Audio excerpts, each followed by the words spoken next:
رسول اللہ صلی اللہ علیہ وسلم کی سیرت کا تیسرا حصہ ہے ہجرت تا وفات، اور اس ہجرت تا وفات کو مدنی دور بھی کہتے ہیں۔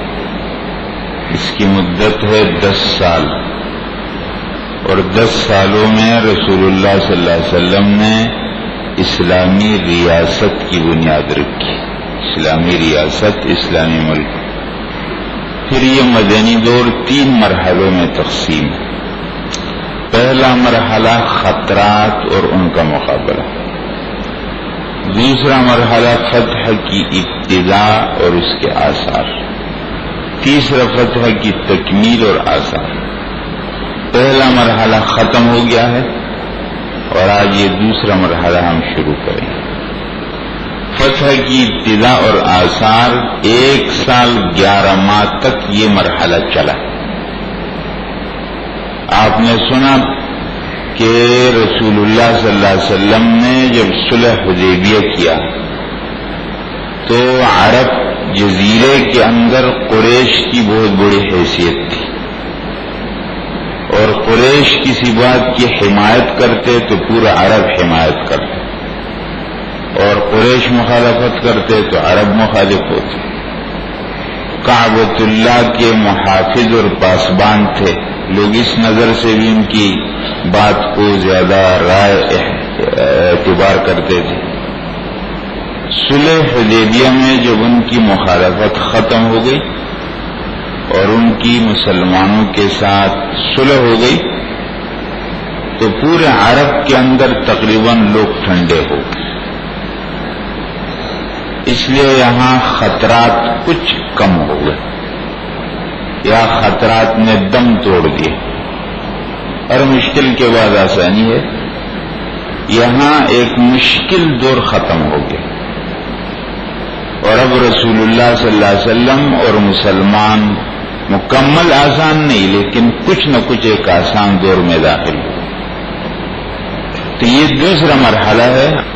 اب آپ علیہ السلام فوراً اپنا مشن شروع کرتے ہیں۔ خطرات کی مثال کانٹوں کی ہے، کانٹے ہٹتے ہیں، سفر چلتا ہے۔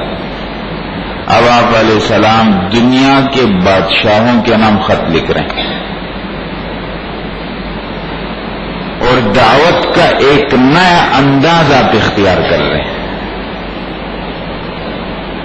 اب تک تو ایسا ہوا ہے کہ آپ علیہ السلام گشت کر رہے ہیں، آپ علیہ السلام جا رہے ہیں، آپ علیہ السلام ملاقات کر رہے ہیں، اب آپ مکتوب لکھ رہے ہیں فلانے کے نام، اور اس کے لیے پھر مہر نبوی کا بھی انتظام ہوتا ہے، کیونکہ یہ بتایا گیا کہ بادشاہ لوگوں کے پاس جو خط جائے اگر اس پر مہر لگی ہوئی نہ ہو تو زیادہ اعتبار نہیں کرتے، تو آپ علیہ السلام کے لیے ایک مہر بنائی گئی، وہ آپ کے سامنے ابھی آتی ہے کس شکل کی تھی۔ تیسرا، آپ علیہ السلام نے ان بادشاہوں کے پاس سفیر منتخب کیے۔ وہ سفیر کس قسم کے لوگ تھے؟ ابھی ان کے نام آتے ہیں سب۔ وہ سفیروں میں اول بات یہ تھی کہ وہ جس بات کی دعوت دے رہے تھے اس دعوت پر خود ان کو پورا یقین تھا۔ ایک داعی کے اندر یہ بات بہت اہم ہے۔ حضرات، آج ہمارے مسلمانوں میں جس بات کی کمی ہے کہ ہم بات کرنا بھی جانتے ہیں، لیکچر دینا بھی جانتے ہیں، سب کچھ، لیکن ہم خود اس پر پورا یقین نہیں۔ اس لیے ہماری باتوں سے کوئی نہیں متاثر ہوتا، ہم خود متاثر ہو جاتے ہیں۔ رسول اللہ صلی اللہ علیہ وسلم کے صحابہ گئے، ایسے درباروں کے اندر گئے کہ پوری آدھی دنیا کے بادشاہ لوگ تھے۔ روم کی سلطنت ہے اور فارس کی سلطنت ہے، یہ تقریباً آدھی دنیا کے حکمران تھے۔ ایک آدھی دنیا پر روم کی حکومت تھی، دوسری آدھی دنیا پر فارس کی سلطنت تھی۔ یہ صحابہ کرام گئے ہیں، بالکل ان پر اثر نہیں ہوا ہے، بالکل وہ مرعوب نہیں ہوئے ہیں۔ انہوں نے پوری جرأت کے ساتھ اور پوری بصیرت کے ساتھ اور پوری حکمت کے ساتھ، پوری دانائی کے ساتھ، پوری صفائی کے ساتھ آپ علیہ السلام کی اس دعوت کو پیش کیا، اور پھر ان مکتوبات کا جواب کیا ملا ہے ان بادشاہوں کا کیا اس پر جواب ہوا ہے؟ تو 3 قسم کے جوابات ملے ہیں۔ بعضوں نے اسلام کی دعوت کو قبول کیا، بعضوں نے دعوت تو نہیں قبول کی لیکن کم از کم سفیر کا اکرام کیا ہے، اور بعضوں نے بالکل توہین والا سلوک کیا۔ لیکن بہرحال ان تینوں جوابات کی توقع تھی، ایسا بھی ہوگا، ایسا بھی ہوگا، ایسا بھی ہوگا، اور اللہ تعالیٰ نے اپنے پیغمبر کو پوری تسلی دے دی ہے، اس لیے پیغمبر ان حالات سے بالکل متاثر نہیں ہوتا۔ فلانے نے مجھے کیا جواب دیا کوئی اثر نہیں پڑا، مجھے اس کا خیال تھا کہ ایسا ہوگا، اس لیے اللہ تعالیٰ بار بار تسلی، صبر کرو صبر کرو صبر کرو۔ اور ایک اور بات کیا سمجھ میں آتی ہے حضرات، دنیا کا ایک لیڈر اگر کھڑا ہوتا ہے ایک علاقے کے اندر اور اس کی دعوت تھوڑی سی آگے چلتی ہے اور اس کے ساتھی کچھ زیادہ ہو جاتے ہیں، اس میں اتنی جرأت نہیں ہوتی کہ وہ دنیا کے بڑے بادشاہ کو خط لکھے کہ تم بھی میرے ساتھ ہو جاؤ۔ یہ خالص ایک پیغمبر کی دعوت تھی جو کسی ایک علاقے کے لیے نہیں، کسی خاص نسل زبان کے لیے نہیں، آپ علیہ السلام کی عالمگیر بین الاقوامی دعوت تھی جو ساری دنیا کی قوموں کے لیے اور ساری دنیا میں بسنے والے انسانوں کے لیے آپ کی دعوت تھی۔ اس میں نہ غریب کا فرق، نہ امیر کا فرق، نہ بادشاہ کا فرق، نہ آیا کا فرق۔ آپ علیہ السلام ساری دنیا کو یہ پیغام دے رہے تھے، اور آپ کے بعد آپ کی امت یہ کام کرے گی، ساری دنیا کو اسلام کی دعوت پہنچائے گی۔ حضرات یہ دیکھ رہے ہیں، یہ ہے وہ مہر نبوی آپ علیہ السلام کی، یہ اس انداز سے بنائی گئی تھی، محمد نیچے، رسول اوپر، اللہ اوپر۔ یہ کوفی خط ہوتا ہے، اس کوفی خط میں لگایا گیا تھا۔ آپ علیہ السلام کے جتنے مکتوبات ہیں، خطوط ہیں، اس کے آخر میں یہ ایک انگوٹھی بنائی گئی تھی جو آپ علیہ السلام اس پر مہر لگاتے۔ پھر حضرت ابوبکر کے زمانے میں یہی انگوٹھی رہی، حضرت عمر کے زمانے میں رہی، حضرت عثمان کے زمانے میں رہی۔ پھر ایک کنواں ہے مدینہ منورہ کے اندر مسجد قباء کے پاس، بیر عریس اس کا نام ہے، اس کے اندر وہ انگوٹھی گری تھی، وہ آپ علیہ السلام کی انگوٹھی کا وہ عکس۔ یہ ہے آپ علیہ السلام کے صحابہ کرام۔ نجاشی جو حبشے کا بادشاہ تھا، وہاں آپ علیہ السلام نے عمرو بن امیہ زمری کو بھیجا، اور نتیجہ کیا نکلا ہے کہ اس نے قبول کر لیا اسلام۔ ہرقل جو روم کا بادشاہ تھا، پوری آدھی دنیا کا حکمران تھا، اس کے پاس دحیہ کلبی گئے، اس نے سفیر کا اکرام کیا بہرحال، لیکن اسلام نہیں قبول کی۔ تیسرے نمبر پر خسرو پرویز، یہ بھی آدھی دنیا فارس کا حکمران تھا، اور یہاں عبداللہ بن حذافہ سہمی گئے، اس نے وہ خط پھاڑ دیا تھا اور توہین کا معاملہ کیا تھا، میں آگے تفصیل بیان کرتا ہوں۔ مقوقس یہ مصر کا بادشاہ تھا، قاہرہ کا، اور یہاں گئے تھے صحابی حاتب ابن ابی بلتا، اس نے اسلام کو نہیں قبول کیا لیکن سفیر کا اکرام کیا، اور آپ علیہ السلام کی خدمت میں کچھ ہدایات تحفے بھی بھیجے۔ حارث ابن ابی شمر یہ دمشق کا حکمران تھا، شام کی جانب، اور یہاں شجاع ابن وہب گئے تھے، اور اس نے بھی توہین آمیز معاملہ کیا تھا۔ اور حوزہ ابن علی یہ یمامہ کا علاقہ ہے، اور یہاں صحابی گئے تھے سلیت ابن عمر، اس نے اکرام کا معاملہ کیا تھا لیکن اسلام قبول نہیں کیا۔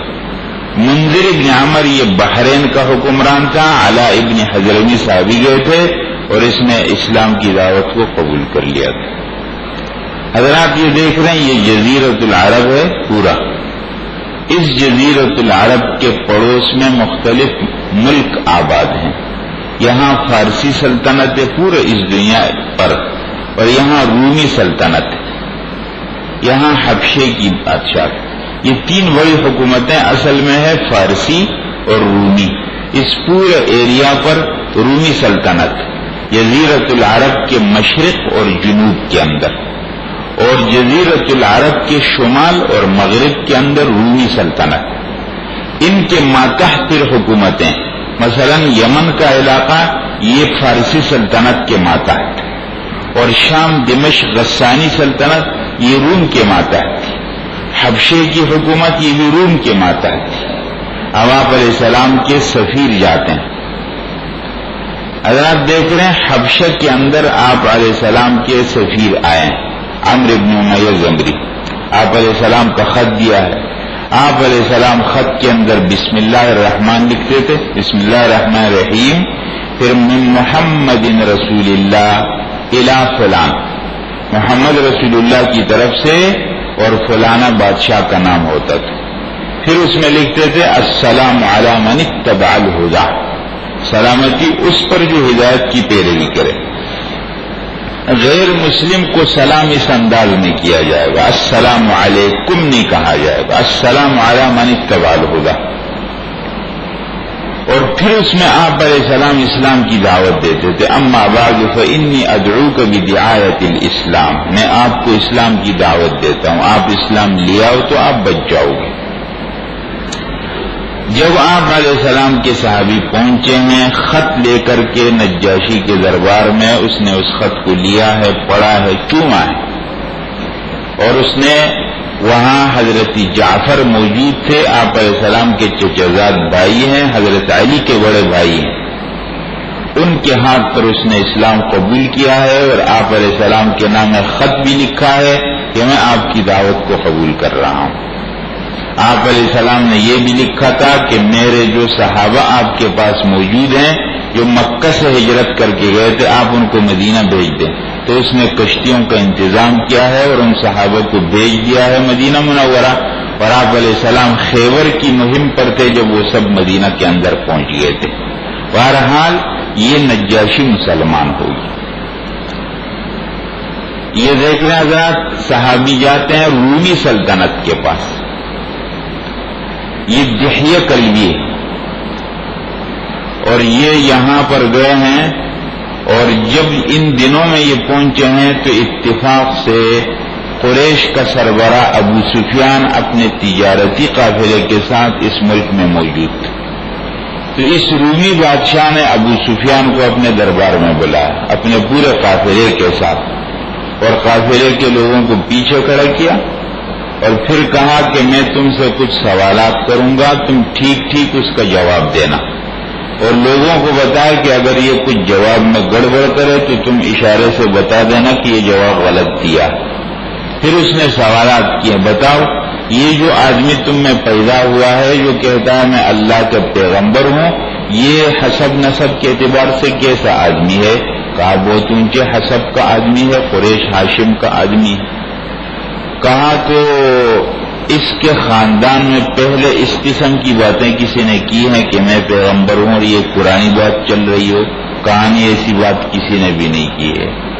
کہا اچھا یہ کبھی اپنے معاملات میں جھوٹ بولتا ہے, غلط بیانی کرتا ہے؟ کہا نہیں, بالکل نہیں کیا.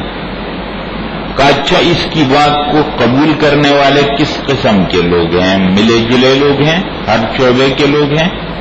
کہا جو ایک مرتبہ اس کی دعوت قبول کر لے تو پھر واپس بھی ہو جاتا ہے چند دن کے بعد, یا جم جاتا ہے؟ کہا نا, جو ایک مرتبہ داخل ہو گیا تو نکلتے ہی. یہ تمام سوالات کرنے کے بعد اس نے کہا ان تمام سوالات سے مجھے معلوم ہوتا ہے کہ یہ بالکل حق پیغمبر. اگر اس کے خاندان میں یہ بات چلتی پہلے سے تو میں کہتا تسلسل ہے اس بات کا, اور اگر کوئی غلط بیانی کرتا تو میں کہتا کہ غلط بیانی اس کی عادت ہے, یہ بھی غلط اس نے کہہ دیا.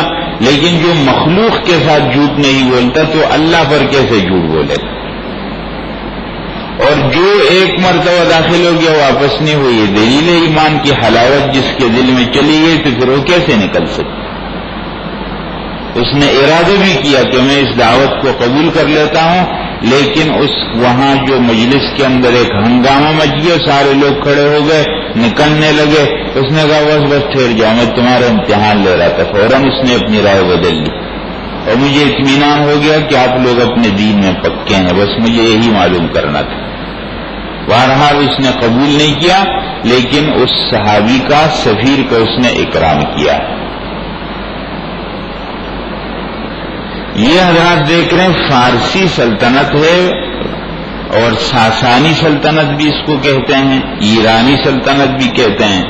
یہاں خسرو پرویز تھا، اور آپ علیہ السلام کے صحابی عبداللہ ابن حذافہ خود گئے ہیں یا بحرین کے حاکم کے واسطے سے یہ دعوت نامہ بھیجا ہے، اور اس نے کہتے ہیں جب اس کو پڑھا تو اس کو پھاڑ دیا، اور فوراً یہاں یمن کے اندر اس کا ایک گورنر تھا، یمن کا علاقہ اس کے ماتحت تھا، تو اس نے یمن کے گورنر کا نام تھا بازان، اس کو کہا کہ جاؤ اور اس آدمی کو میرے پاس گرفتار کر کے لیا۔ اس کی اتنی جرت کیسے ہو گئی کہ مجھے خط لکھا؟ تو بازان نے 2 آدمی بھیجے آپ علیہ السلام کے پاس، رات کے وقت یہ پہنچا آپ علیہ السلام کے پاس کہ ہمارے بادشاہ نے جو یمن کا ہے اس نے آپ کو طلب کیا، اور آپ کو پھر اصل بادشاہ نے طلب کیا، آپ کی گرفتاری کا حکم ہو گیا۔ آپ علیہ السلام نے ان کو دیکھا تو ان کی بڑی بڑی مونچھیں اور داڑیاں بالکل نہیں، فرمایا تم کو یہ ہیئت اور یہ شکل بنانے کا کس نے کہا؟ وہ کہا ہمارے بادشاہ نے حکم کیا۔ آپ نے فرمایا مجھے میرے رب نے اس کے خلاف کا حکم کیا ہے کہ داڑھی بڑا مونچھیں کٹاؤ۔ بارہ پھر ان کو فرمایا کہ میری تم سے صبح ملاقات ہوگی، صبح آ جاؤ بات کریں گے، آپ نے جو میری گرفتاری کا حکم لایا ہے تو صبح بات کریں گے اس پر۔ صبح جب یہ لوگ حاضر ہوئے فرمایا ہاں اب بتاؤ کیا بات ہے؟ کہا ہمارے اصل بادشاہ فارس کا جو بادشاہ ہے خسرو پرویز، اس نے آپ کی گرفتاری کا حکم جاری کیا تو آپ چلے ہمارے ساتھ۔ فرمایا خسرو پرویز نے؟ کہا ہاں۔ کہا وہ تو رات قتل ہو گیا، اگر اس کا حکم تھا وہ تو رات قتل ہو گیا ہے، اور بات کرو۔ اس نے کہا آپ کیسی بات کرتے ہیں؟ آپ کی تو ساری باتیں ایسی ہے، پہلے اس کے نام پر دعوت نامہ لکھ دیا، اتنی بڑی جرت کر دی، اور اب کہتے ہیں قتل ہو گیا۔ کیسے قتل ہو گیا؟ آپ نے فرمایا تم تحقیق کر لو، وہ تو رات کو قتل ہو گیا، اگر کسی اور نے کہا تو پھر میں نئی بات کروں۔ کہتے ہیں یہ 2 آدمی یمن میں پہنچے ہیں تو جو بازان اس کا ماتح گورنر تھا یمن، اس کو اب تک اطلاع نہیں تھی، کہا وہ تو قتل ہو۔ بعد میں اطلاع پہنچی کہ رات کو اس کے بیٹے نے قتل کر دیا ہے اپنے باپ کو۔ یہ حالات جب بازان نے دیکھے تو بازان مسلمان ہو گیا۔ آپ علیہ السلام کے زمانے میں جب یمن فتح ہوا تو آپ نے بازان کو وہیں کا برقرار گورنر رکھا، وہیں کا حکمران آپ نے چھوڑا۔ تو یہ واقعہ ہوا ہے خسرو پرویز کی طرف اسلامی دعوت گئی۔ یہ مصر کی جانب آپ علیہ السلام کے صحابی گئے ہیں، حاتب ابن ابی بلتع، وہاں پہنچے، ساری بات کی، ان کو یہ بات بھی بتائی کہ اس علاقے پر ایک آدمی گزرا ہے جو اپنے آپ کو خدا کہتا تھا، لیکن آپ نے اس کا انجام دیکھ لیا ہے، اب اللہ کی طرف سے حق پیغمبر آ چکا ہے تو آپ اس کو قبول کر لیں تاکہ وہ انجام سے آپ سامنے نہ کریں۔ کہتے ہیں اس نے اس دعوت کو قبول تو نہیں کیا لیکن سفیر کا اکرام کیا، اور اس نے 2 باندیاں دی آپ علیہ السلام کی خدمت میں، ایک کا نام ماریہ تھا، دوسرے کا نام شیرین تھا۔ آپ علیہ السلام کے پاس حضرت ماریہ قبطیہ آپ کے نکاح میں تھی، اور اس کے بطن سے آپ کا ایک بیٹا پیدا ہوا ہے جس کا نام ابراہیم۔ یہ مقوقس کی طرف سے آیا تھا۔ یہ دمشق کے حکمران کے پاس صحابی گئے تھے شجاع ابن وہب، لیکن یہاں کے حکمران نے نہایت توہین آمیز سلوک کیا اور اس کا ٹھیک جواب نہیں دیا۔ بہرحال یہ ہے یمامہ کا حکمران ہے، حوزہ اس کا نام ہے، صحابی گئے ہیں، اس نے بہرحال اکرام کا معاملہ تو کیا لیکن دعوت کی قبول نہیں کی۔ یہ ہے بحرین کا، اور اس نے اسلامی دعوت کو قبول کر لیا، اسلام کے اندر داخل ہو گیا ہے۔ تو یہ مختلف قسم کے جواب، بعض نے اسلام قبول کیا، بعض نے صرف اکرام کیا، بعض نے توہین کا معاملہ کیا، سب بہرحال اپنے اپنی بات۔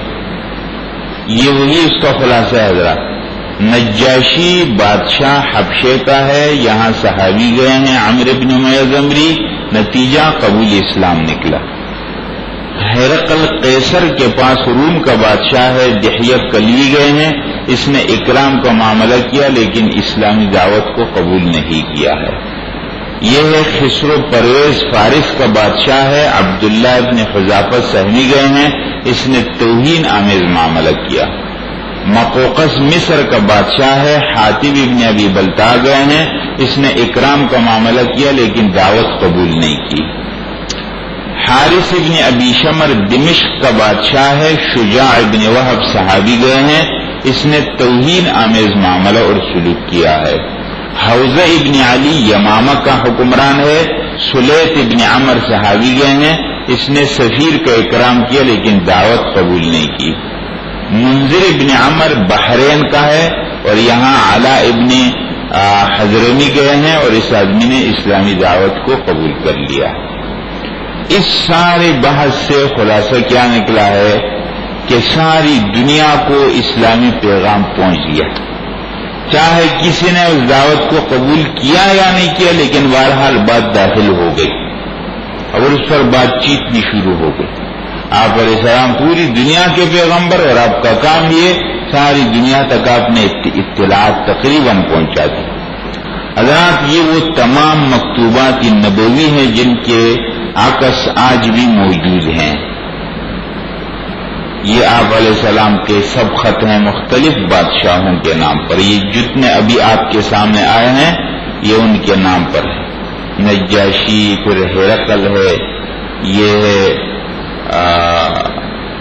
دمشق والے کے پاس، خسرو پرویز کا ہے، یہ والا ہے، یہ مختلف اس کے نقشے ہیں، تصویریں ہیں۔